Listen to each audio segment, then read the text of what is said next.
ನಿತ್ಯ ಸತ್ಯ ವಿಶೇಷ ಕಾರ್ಯಕ್ರಮಕ್ಕೆ ಮತ್ತೊಮ್ಮೆ ತಮಗೆಲ್ಲ ಸ್ವಾಗತ. ಇಲ್ಲಿ ತನಕ ನಾವು ಸಾಕಷ್ಟು ವಿವರಗಳನ್ನ ಕೊಟ್ವಿ. ಸ್ಟಿಂಗ್ ಆಪರೇಷನ್ ಅನ್ನುವಂಥದ್ದು ಯಾವ ರೀತಿ ಶುರುವಾಯಿತು, ಹೇಗೆ ಅವ್ರ ಕಡೆ ಇರೋ ಟ್ರ್ಯಾಪ್ ಆದರು ಅನ್ನುವಂಥದ್ದು. ನಮ್ಮ ಜೊತೆಗೆ ಆರತಿ ರಾವ್ ಇದ್ದಾರೆ, ಮನೋಹರ್ ಕೃಷ್ಣಮೂರ್ತಿಗಳಿದ್ದಾರೆ, ಲೆನಿನ್ ಧರ್ಮಾನಂದ ಇದ್ದಾರೆ, ಡಾಕ್ಟರ್ ಪದ್ಮಿನಿ ಪ್ರಸಾದ್ ಇದ್ದಾರೆ, ಡಾಕ್ಟರ್ ಆ ಶ್ರೀಧರ ನಮ್ಮ ಜೊತೆಗಿದ್ದಾರೆ, ಕಾಳಿಮಠದ ಶ್ರೀಗಳಿದ್ದಾರೆ, ವೀಣಾ ಅವರಿದ್ದಾರೆ, ರಮೇಶ್ ಗೌಡ ನಮ್ಮ ಜೊತೆಗೆ ಜಾಯ್ನ್ ಆಗಿದ್ದಾರೆ, ಕಸ್ತೂರಿ ಕರ್ನಾಟಕ ಜನಪರ ವೇದಿಕೆಯ ಅಧ್ಯಕ್ಷರು.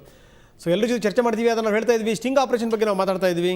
ಸೊ ಯಾವ ರೀತಿ ಶುರುವಾಯಿತು ಅಂತ ಎಲ್ಲೋ ಒಂದು ಕಡೆಗೆ ಋಷಿಕುಮಾರ ಸ್ವಾಮಿಗಳಿಗೆ ಜೊತೆಗೇ ಡೀಲ್ ಮಾಡ್ಕೊಂಡ್ಬಿಟ್ರೆ ಅಥವಾ ಅವ್ರನ್ನ ಏನಾದರೂ ಬುಕ್ ಮಾಡ್ಕೊಂಡ್ಬಿಟ್ರೆ ಇಡೀ ಏನು ಈ ಪ್ರಯತ್ನ ಅನ್ನುವಂಥದ್ದು ಏನಿದೆ ಅದು ಟೊಳ್ಳಾಗ್ಬಿಡುತ್ತೆ, ಬಲಹೀನ ಆಗಿಬಿಡುತ್ತೆ ಅಂತ ಯೋಚನೆ ಮಾಡಿದ ನಿತ್ಯಾನಂದ. ಹೀಗಾಗಿ ಸಹಜವಾಗಿ ಆತನ ಕಡೆಯವ್ರನ್ನ ಕಳಿಸಿದ್ದು. ನಾವು ಕೂಡ ಅಷ್ಟು ಸುಲಭವಾಗಿಲ್ಲ, ನೀವು ಚಾಪೆ ಕೆಳಗಡೆ ನುಸುಳ್ತೀರಿ ಅಂದರೆ ನಾವು ರಂಗೋಲಿ ಕೆಳಗಡೆ ನುಸುಳುವಂಥವ್ರು. ಹೀಗಾಗಿ ಏನು ಅಂತ ನೀವು ಏನೇನು ಮಾಡಿದ್ರಿ ಅದೆಲ್ಲದರ ವಿವರಗಳನ್ನು ನಾವೆಲ್ಲದನ್ನೂ ಕೂಡ ಕಲೆ ಹಾಕಿದ್ವಿ. ಮುಂದೆ ಏನಾಯಿತು ನೋಡಿ.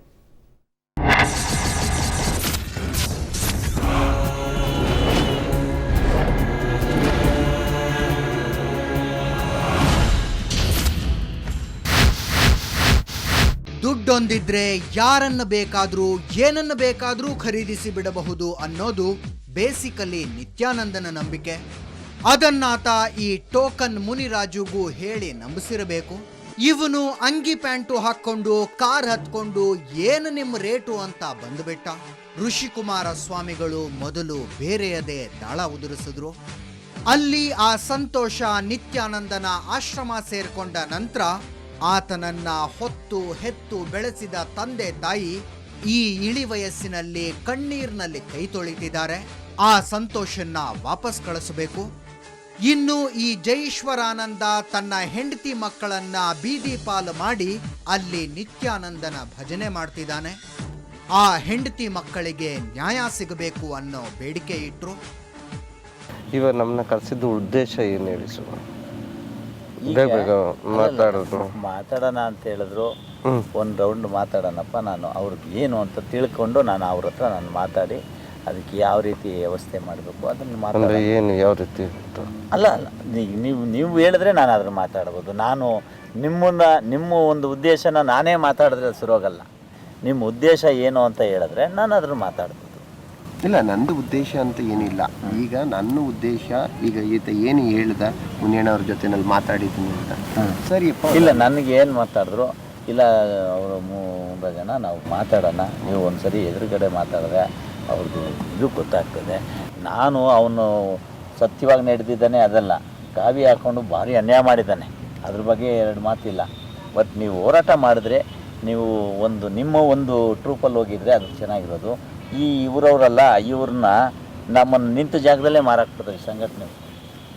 ಈಗ ಏನು ಮಾಡಿ ಈಗ ನೀವು ಯಾವ ರೀತಿ ಈಗ ನಾನು ಏನು ಮಾಡ್ಬೋದು, ನಾನು ಏನು ಕೈ ಈಗ ನೀವು ಏನು ನಾವೇನು ಮಾಡಬೇಕು ಅಂತ ಅದು ಡೈರೆಕ್ಟ್ ಆಗಿ ಕಡ್ಡಿ ತುಂಡಾಗ ಹಂಗೆ ಅಂದ್ರು. ಈಗ ಏನು ನಿಮ್ಮೊಬ್ಬರೇ ಹೋದ್ರೆ ಸರಿ ಹೋಗಲ್ರಿ, ಅವ್ರನ್ನ ಕರ್ಕೊಂಡು ನೋಡಿ ಸ್ವಾಮಿ, ನಾವು ಇವಾಗ ಬೆಂಕಿಲಿ ಕೂತಿದೀವಿ, ಬೇಗ ಮುಗಿಸಿ. ಈಗ ನೀವು ಹೇಳಿ ಸ್ವಾಮಿ. ಅಲ್ಲ, ನೀವು ಇವಾಗ ನಾವ್ ಏನ್ ಮಾಡಬೇಕು ನೀವು ಏನ್ ಹೇಳಿ ಸ್ವಾಮಿ. ನಾ ಒಂದು ಹೇಳ್ತೀನಿ. ನಾನು ನಿಮ್ಮ ಉದ್ದೇಶಗಳು ನನಗೆ ಗೊತ್ತಿಲ್ಲ, ನನ್ನ ಮನಸ್ಸಿನಲ್ಲಿಲ್ಲ. ನೀವೇನು ಹೇಳ್ತೀರಾ ಅದನ್ನು ಸಬ್ಜೆಕ್ಟ್ ಇಟ್ಟು ಪರ್ಸ್ನಲ್ ಆಗಿ ನಾನು 4 ಜನದ ಮುಂದೆ ನನಗೆ ಯಾವುದು ಉದ್ದೇಶ ಅಲ್ಲ. ನನ್ನ ಉದ್ದೇಶಗಳು ಬೇಕಾದಷ್ಟಿದೆ. ಏನು ಅಂತಂದ್ರೆ ಆ ಹುಡುಗ ಒಳಗಡೆ ಇದ್ದಾನೆ, ಆ ಹುಡುಗನ ಆಚೆ ಕರ್ಕೊಂಬರುವಂಥದ್ದು, ಆ ಹುಡುಗನ ಬಿಡಿಸ್ಕೊಟ್ಬಿಡಿ. ಆ ಸಂತೋಷ್ ತಂದೆ ತಾಯಿ ಇವತ್ತು ಉಪವಾಸ ಕೂತ್ಕೊಂಡಿದ್ದಾರೆ.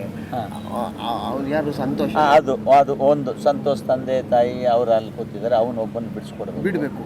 ಆಮೇಲೆ ಇನ್ನೊಂದು ಹಿಂಗೆ ನಿಮ್ದು ಹೇಳಿದ್ರೆ ಇನ್ನೊಂದು ಅಂತಂದ್ರೆ ಈಗ ಸಂತೋಷು ಮೊದಲು ಆಚೆಗೆ ಬರ್ಬೇಕು, ಅವನನ್ನ ಮತ್ತೆ ಸೇರಿಸುವಂಥದ್ದಲ್ಲ. ಆ ಈಶ್ವರ್ ಅಂತಾನೆ ಯಾರೋ ಜೈ ಈಶ್ವರ ಅಂತ ಏನೋ ಬಾಯಿಗೆ ಬಂದಿದ್ದೇ ಮಾತಾಡ್ತಾನೆ. ಅವನು ಹೆಂಡತಿ ಮಕ್ಕಳು ಬೀದಿನಲ್ಲಿದ್ದಾವೆ, ಅದಕ್ಕೆ ಸ್ವಾಮಿಗಳು ನಿಂತು ವ್ಯವಸ್ಥೆ ಮಾಡಬೇಕಾಗಿತ್ತು. ಅದು ಎರಡನೇದು. ಅದು ಇಂಥವೇ ಬೇಕಾದಷ್ಟಿದಾವೆ ಸಾಲು. ಅದಕ್ಕೆ ನೀವು ಅದನ್ನ ಲಿಸ್ಟ್ ಕೊಡಿ. ನೀವು ಯಾವ್ದು ಆಗಬೇಕು, ಏನೇನು ಆಗಬೇಕು ಅದನ್ನು ಕೊಡಿ, ನಾನು ಅದನ್ನು ಬಗೆಹರಿಸ್ಕೊಡೋಬಾರ. ನಾನು ಈ ಕರ್ನಾಟಕ ರಾಜ್ಯದೊಳಗಡೆ ಇವತ್ತು ಏನು ನಾವು ಇವತ್ತು ಆಚೆ ಓಡಾಡಂಗಿಲ್ಲ. ದೊಡ್ಡವರು ಹೆಂಗೋ ನಡೀತಾ ಇದೆ. ನಮ್ಮಲ್ಲಿ ಕೆಳಮಟ್ಟದ ಸ್ವಾಮಿಗಳಿದ್ದಾರೆ. ಯಾರು ಅಂತಂದ್ರೆ ಈ ಜೇನ್ಸ್ ಇದ್ರು, ಕಾಡ್ಸ್ ಇದ್ರು ಅಂತ ಅವ್ರ ಅಂಗಡಿ ಮುಂದೆ ಭಿಕ್ಷುಕ್ ಹೋಗೋರು. ಮೊನ್ನೆ ಯಾರು ಹಿಡ್ಕೊಂಡು ಹೊಡೆದವ್ರೆ ಅಂತಂದ್ರೆ ಈ ಕೇಸ್ ಆದ್ಮೇಲೆ, ರಂಜಿತನ ಕೇಸ್ ಆದ್ಮೇಲೆ ಮುಖಾಮುಖಿ ಎಲ್ಲ ಹೊಡೆದಾಕ್ಬಿಟ್ಟವ್ರೆ. ಬರ್ತೀರೇನೋ ನೀವು ರೋಡ್ಗೆ ಭಿಕ್ಷೆ ಬಿಡೋಕ್ಕೆ ಕಾವ್ಯ ಹಾಕ್ಕೊಂಡು ಅಂತ ಹೇಳಿ. ಎಂಥ ಮಟ್ಟಕ್ಕೆ ಬಂದಿದ್ದೀವಿ ನಾವು ಅಂತಂದರೆ, ದೊಡ್ಡವ್ರು ನಾವು ಕಾರಲ್ಲಿ ಓಡಾಡ್ಕೊಂಡ್ಬಿಡ್ತಾರೆ, ಇದಾಗ್ಬಿಡ್ತದೆ, ಗೊತ್ತಾಗಲ್ಲ. ಈ ಸಣ್ಣವ್ರು ಬಸ್ಸಲ್ಲಿ ಓಡಾಡೋರು, ಇದರಲ್ಲಿ ಓಡಾಡೋರು ಗತಿ ಯಾವ ಗತಿಗೆ ಬಂದೈತೆ ಅಂದರೆ, ನಿಜವಾಗ್ಲೂ ಅದು ರೋಚನೀಯ ಚಿಂತಾಜನಕ ಅದು, ಆಯಿತಾ? ಅಂಥದ್ದು ಈಗ ನೀವು ಯಾವ ಇದು ಎರಡಾಯ್ತು, ಈ ಮೂರನೇ ಸರ್. ಅಲ್ಲ ಮೂರನೇದು ನೀವು ಹೇಳಿ ಸ್ವಾಮಿ. ಸ್ವಾಮಿ ಟೈಮ್ ಆಯ್ತು. ಈಗ ನಾನು ಹೇಳೋದಲ್ಲ ಸ್ವಾಮಿ, ನೀವು ಏನಂತ ಕಳ್ಸಿದ್ರಿ, ಏನ್ ವಿಷಯ ಎಂತ? ಈಗ ಇದ್ರ ಉದ್ದೇಶ ಮುಂಡ್ರಣ ಅವರು ನಾವು ಏನೋ ಹೇಳಿ ಕರ್ಕೊಂಡ್ಬರ್ತೀವಿ, ನೀವೇನೋ ಮಾತಾಡಿ ಅವನ ಹತ್ರ ಏನಾದರೂ ಮಾತಾಡಿ ಏನಾದರೂ ಒಂದು ವ್ಯವಸ್ಥೆ ಮಾಡಿ ಅಂತ ಹೇಳಿದ್ರು. ಯಾವ ರೀತಿ ವ್ಯವಸ್ಥೆ ಆಗ್ಬೋದು, ಅದರಲ್ಲಿ ಯಾವ ರೀತಿ ವ್ಯವಸ್ಥೆ ಆಗಬೇಕು, ಏನು ಎಕ್ಸ್ಪೆಕ್ಟ್ ಮಾಡ್ತೀರಾ ಅಂದರೆ ನಾನು ಅದನ್ನು ಏನಾದ್ರು ಕೊಟ್ಟು. ನೀವೆಷ್ಟಪ್ಪ ಹೇಳಿದ್ದು? ನಾನು ಏನು ಮಾತಾಡಿಲ್ಲ. ಅಲ್ಲ ನನ್ನೊಂದು ಮದುವೆಯವ್ರಿಗೇನೆ ಅದನ್ನ ಇದು ಮಾಡಿದೆ. ಅಲ್ಲ ನಾನು ಎಷ್ಟಕ್ಕೆ ನೀನು ಹೇಳಿದ್ದೇನು ಹೇಳಿದೆ ಅದನ್ನ ಹೇಳು, ಇಷ್ಟ ಆಗ್ಬೋದು ಬುದ್ಧಿ ಅಂತ ಹೇಳಿದೆ. ಅವ್ರ ಹತ್ರ ಇನ್ನೂ ನಾನು ಮಾತಾಡಿಲ್ಲ, ಯಾವ ವಿಷಯನೂ ನಾನು ಮಾತಾಡಿಲ್ಲ. ಅಲ್ಲ ನನ್ನ ಹತ್ರ ಮಾತಾಡೋದಲ್ಲ, ಅದು ಹೇಳು. ಕುತ್ಕೊಂಡಾಗ ಹಿಂಗಾಗುತ್ತೆ, ಎಷ್ಟಾಗುತ್ತೆ ಅಂತ ಏನು ಹೇಳಿದ್ರೆ ಅದನ್ನ ಹೇಳ್ರಪ್ಪ. ನನ್ಗೆ ಹೇಳೋದಲ್ಲ, ಅದನ್ನ ಹೇಳ್ಬಿಡು. ನನಗೆ ಹೇಳಿದ್ರನ್ನ ಹೇಳಿದ್ರೆ ನಾನು ಅದನ್ನ ಮಾತಾಡಿ ಏನೋ ಒಂದು ರೀತಿಲಿ. ಅಲ್ಲಿ ಹೈಕೋರ್ಟ್ನಲ್ಲಿ ಹೇಬಿಯಸ್ ಕಾರ್ಪಸ್ ಅರ್ಜಿ ಹಾಕಿದಾಗಲೇ ಕಟಕಟೆಗೆ ಬಂದು ನಿಂತು ನನಗೆ ಅಪ್ಪ ಅಮ್ಮ ಬೇಡ, ನಿತ್ಯಾನಂದನ ಜೊತೆಗೆ ಇರ್ತೀನಿ ಅಂದವನು ಈ ಹುಡುಗ ಸಂತೋಷ.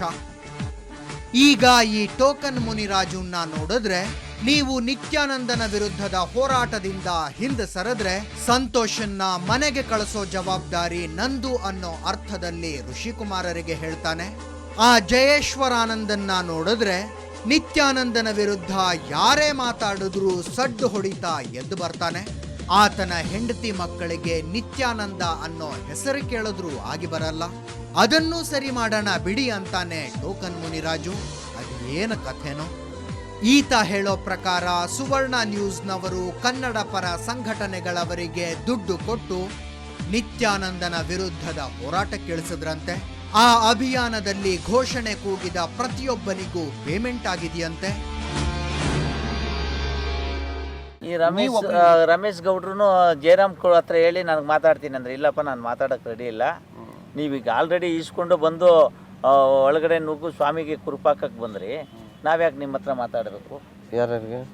ಅವ್ರಿಗೆ ಆಟೋ ಜಯರಾಮ್ ಅಂತ. ಹಂಗಂದ್ರೆ ನಾವು ಇಸ್ಕೊಂಬಂದಿದ್ವೇನು ಹೋರಾಟಕ್ಕೆ? ಇವರೆಲ್ಲ ಈಸ್ಕೊಂಬಂದಿದ್ರು ಸ್ವಾಮಿ, ನಿಮಗೆ ಗೊತ್ತಿಲ್ಲ ಪಾಪ, ಇವರೆಲ್ಲ ಈಸ್ಕೊಂಡೇ ಹೋರಾಟ. ಜಯರಾಮು, ಶಿವರಾಮ್, ರಮೇಶ್ ಗೌಡ್ರು ಇವರೆಲ್ಲ. ರಮೇಶ್ ಗೌಡ ಮತ್ತೆ ಇನ್ಯಾರ್ಯಾರು ಕನ್ನಡ ಕಸ್ತೂರಿ ಕರ್ನಾಟಕ ಸೇನೆ ಅಲ್ಲ, ಕಸ್ತೂರಿ ಕನ್ನಡ ಅದ್ಯಾವುದೋ 2-3 ಸಂಘಟನೆಗಳು. ಏನೋಪ್ಪ, ಟೋಕನ್ ಮುನಿರಾಜುನ್ನ ನೋಡಿದ್ರೆ ಹಿಂಗಂತಾನೆ. ಇದನ್ನ ಕೇಳಿಸ್ಕೊಂಡು ಆ ಸಂಘಟನೆಗಳವರು ರೊಚ್ಚಿಗೇಳಬಾರದು ಅಂತ ನಾವು ಬಯಸ್ತೀವಿ ನಿಜ. ಆದ್ರೆ ಇದನ್ನ ಕೇಳಿಸ್ಕೊಂಡು ಸುಮ್ಮನಿದ್ರೆ ದುಡ್ಡಿಸ್ಕೊಂಡಿರೋದೇ ನಿಜ ಅಂತ ಆಗತ್ತೆ. ಅವರದೇನು ಮಾಡ್ತಾರೋ ನೋಡೋಣಂತೆ.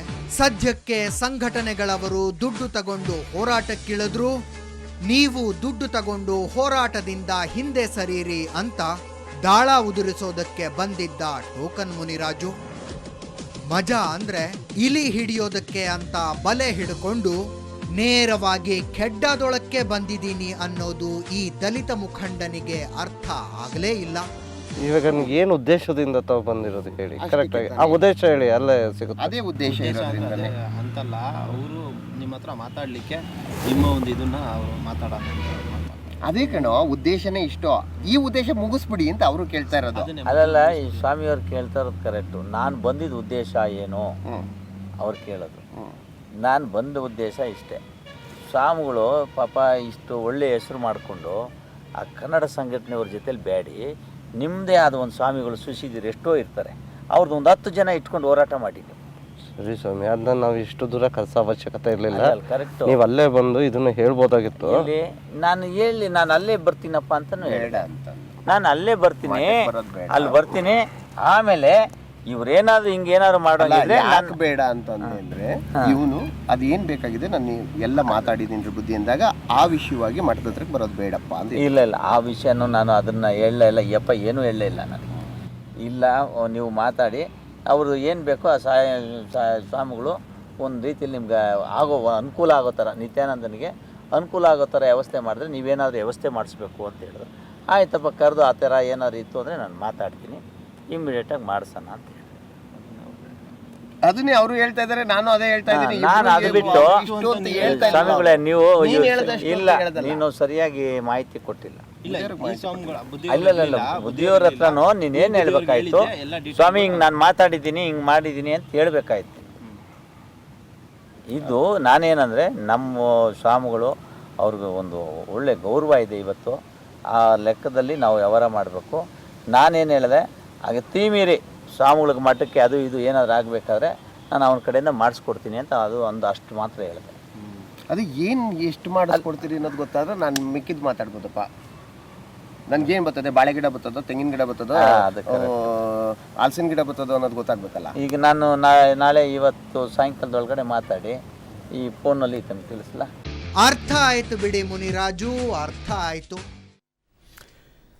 ಸೊ ಇದು ನಡೆದಂಥ ಕತೆ. ಮುಂದೆ ಏನಾಯಿತು, ಡೀಲ್ ಎಲ್ಲಿಗೆ ಬಂತು ನೋಡೋಣ ವಿರಾಮದ ನಂತರ.